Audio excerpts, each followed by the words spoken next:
Bharatiya Janata party के प्रवक्ता संबित पात्रा जी ने बेबुनियाद, निराधार और बिना सिर पैर की बातें अपने पत्रकार वार्ता में की। मैं उनसे कुछ स्पेसिफिक क्वेश्चन पूछना चाहता हूं, कुछ ऐसे सवाल जो हो सकता है कि संबित पात्रा जी और उनकी पार्टी को बहुत चुभे, लेकिन उसकी सच्चाई पूरा देश जानना चाहता है। और जो सवाल आज अरविंद केजरीवाल जी ने उठाया इस राष्ट्रीय जनप्रतिनिधि सम्मेलन में, वो सवाल एक ही सवाल है कि पूरे देश में 285 विधायकों को खरीदने का काम, 285 विधायकों की किडनैपिंग करके उनको तोड़ने का काम, 285 विधायकों को तोड़कर अलग अलग राज्यों की सरकारों को गिराने का काम जो भारतीय जनता पार्टी ने किया, इसमें कितने करोड़ रुपए, कितने हजार करोड़ रुपए भारतीय जनता पार्टी ने भ्रष्टाचार और काला धन का लगाया है, यह पूरा देश जानना चाहता है। पूरा देश यह सच्चाई जानना चाहता है कि वो 285 एमएलए जो आपने पूरे देश से खरीदे, किसका कितना रेट लगाया, किसको किसको मंत्री पद का लालच दिया, किसको 50 खोखा दिया, किसको 20 खोखा दिया, किसको 35 खोखा दिया। आज भारतीय जनता पार्टी का नाम परिवर्तित होकर भारतीय खोखा पार्टी हो गया है। खोखा पार्टी, जहां से भाजपा के लोग गुजरते हैं, लोग कहते हैं खोखा जा रहा है, खोखा जा रहा है, खोखा जा रहा है। यह भाजपा की हालत हो गई। आप दिल्ली में ऑपरेशन लोटस चलाना चाहते थे, जो प्रयोग शिंदे पे सफल हुआ वो सिसोदिया ने फेल कर दिया। आप पंजाब में चलाना चाहते थे ऑपरेशन लोटस, 25-25 करोड़ की रिश्वत देने की पेशकश हमारे विधायकों को की गई, दिल्ली में 20-20 करोड़ की पेशकश की गई। लेकिन उनके ऑपरेशन लोटस के खिलाफ हिंदुस्तान में अगर एक पार्टी कोई बाहर निकलकर बोली है तो उस पार्टी का नाम है आम आदमी पार्टी और उस नेता का नाम है अरविंद केजरीवाल। यह पैसा कहां से लाया है संबित पात्रा जी? आपकी पार्टी ने पूरे देश को आपको बताना होगा।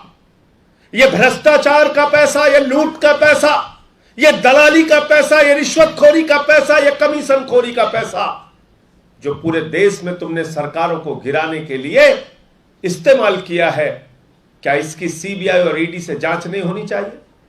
क्या उन भ्रष्ट नेताओं को जेल में नहीं डालना चाहिए जिन्होंने इस ऑपरेशन लोटस को चलाकर पूरे देश में खरीद फरोख्त का धंधा चलाया?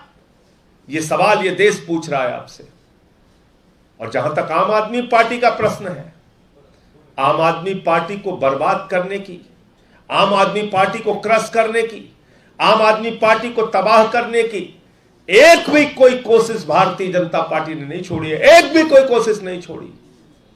हमारे मुख्यमंत्री के दफ्तर पे सीबीआई का छापा मारा, हमारे उप मुख्यमंत्री के घर पे सीबीआई का छापा मारा, हमारे स्वास्थ्य मंत्री को जेल में डाला, हमारे ट्रांसपोर्ट मिनिस्टर कैलाश गहलोत के ऊपर तमाम छापे मारे, हमारे 43 विधायकों पर 169 मुकदमे लिखे गए, 169 मुकदमे, और लगभग 135 मुकदमों में वो बरी हो गए।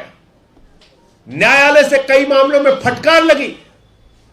तो मैं पूछना चाहता हूं भारतीय जनता पार्टी से, संबित पात्रा जी से, उनकी पार्टी से पूछना चाहता हूं कि बताओ, ये झूठे मुकदमे और एफआईआर लिखने के जुर्म में तुम्हारे नेताओं को माफी मांगनी चाहिए कि नहीं मांगनी चाहिए?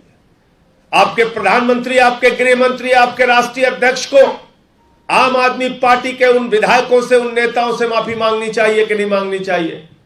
जिन एजेंसियों का दुरुपयोग करके हमारे ऊपर झूठे मुकदमे आपने लिखा है, उनको हमसे माफी मांगनी चाहिए कि नहीं मांगनी चाहिए? बताइए। इस बात को पूरा देश आपसे जानना चाहता है। और इधर उधर की बात करने से अब काम नहीं चलेगा। पूरा देश ये सच जानता है, और केजरीवाल जी ने भी बार बार इस बात को बताया है कि पूंजीपतियों का 10 लाख करोड़ रुपए आप लोगों ने माफ किया है। एक ऐसी सरकार इस देश के अंदर चल रही है जो हिंदुस्तान की जनता का बैंकों में जमा लाखों करोड़ रुपए अपने चंद पूंजीपति मित्रों को लुटाती है, देती है, और जब वो पैसा डूब जाता है तो उनका वो कर्जा माफ कर दिया जाता है। 10 लाख करोड़ रुपए भारतीय जनता पार्टी की सरकार ने अपने चंद पूंजीपति मित्रों का माफ किया है। संबित पात्रा जी, मैं आपकी पार्टी से सवाल पूछता हूं, भारतीय जनता पार्टी के केंद्रीय नेतृत्व से मैं जानना चाहता हूं कि ये 10 लाख करोड़ रुपए का कर्जा माफ करने के लिए कितनी दलाली भाजपा ने खाई, कितनी कमीशन भाजपा ने खाई, कितनी लूट और भ्रष्टाचार का काम बीजेपी के नेताओं ने किया, यह बताओ देश के सामने।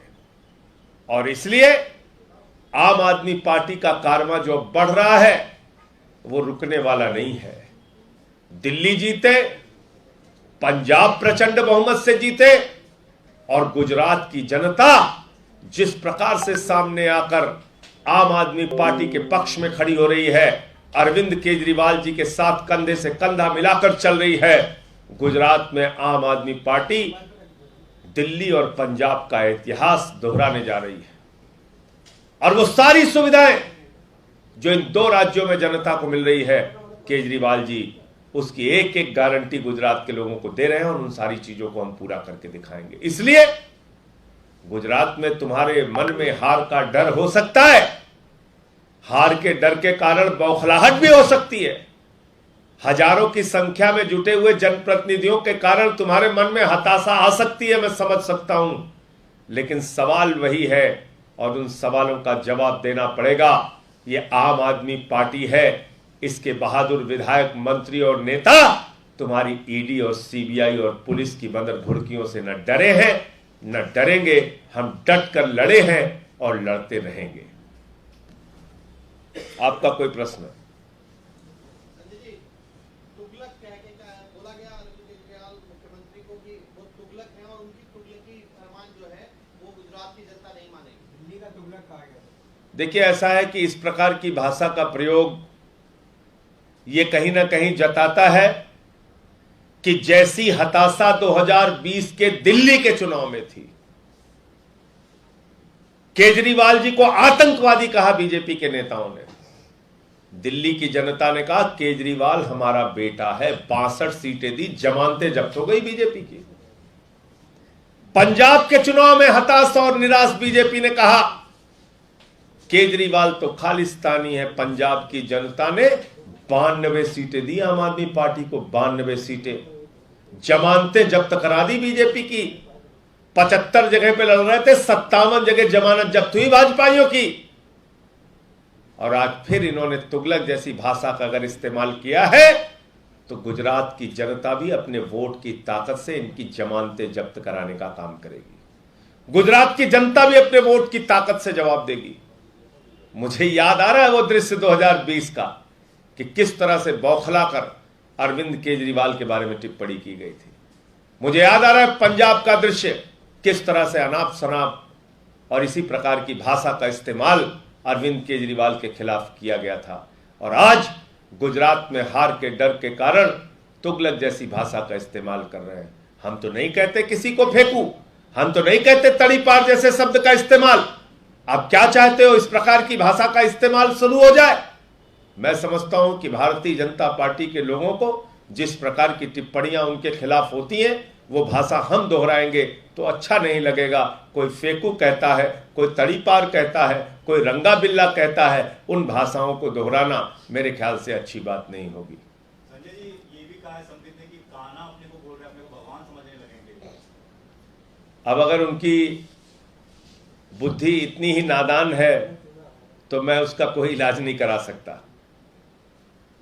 किस संदर्भ में उन्होंने ये बात कही और प्रभु कान्हा की, भगवान कृष्ण की, तो उन्होंने तारीफ की कि भ्रष्टाचारियों का सत्यानाश किया है भगवान श्री कृष्ण ने। भ्रष्टाचारियों का, आतताइयों का,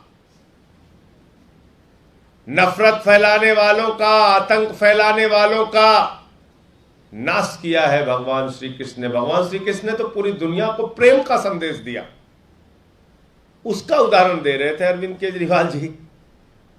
अब इनकी नासमझ बुद्धि पे मुझे तरस आता है, मैं इस पे कोई टिप्पणी नहीं करना चाहता। लेकिन संजय जी, क्या गुजरात में आप मेधा पाटकर को मुख्यमंत्री का कैंडिडेट घोषित करने वाले हैं? क्योंकि बार बार भाजपा कह रही है और आज फिर संबित पात्रा ने दोहराया। अरे भाई, बिना सिर पैर की बातें मैंने तो शुरुआत में ही कह दिया। कि बिना सिर पैर की बातों का कोई आधार तो होता नहीं, किसी के बारे में भी कुछ भी बोलते रहो, किसी के बारे में भी कुछ भी कहते रहो। इसीलिए मैं कह रहा हूं, इनके पास हमारे सवालों का जवाब नहीं है।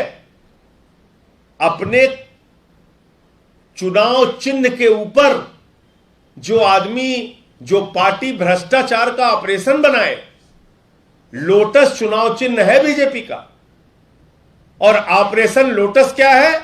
विधायकों की खरीद फरोख्त का धंधा, जिसको कहते हैं ऑपरेशन लोटस।